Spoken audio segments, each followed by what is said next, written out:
Well, look, I have very warm memories of my years here. I was here from 1982. I arrived as an 18-year-old who hadn't travelled very much from the southeast of England.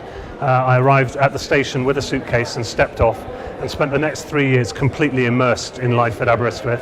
I made some wonderful friends here, some of whom are still close friends today. I really enjoyed being in Wales for 3 years and I've got very, very warm memories of it. Aberystwyth was one of the very, very first, perhaps the first, to start doing undergraduate courses in international politics, and it had a great reputation.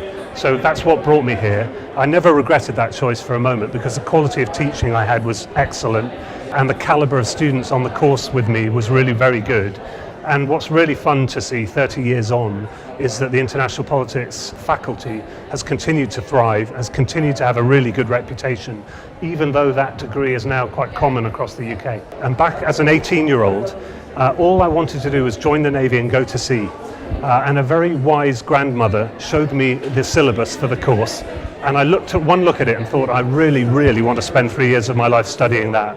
And it was incredibly relevant for a young military officer back in the 1980s, in the era of the Cold War, to have studied things like the rise of the Soviet Union and terrorism and how countries work together and so on. What's interesting is, as a chief exec of a big company, I find myself coming back to a lot of those skills again as well.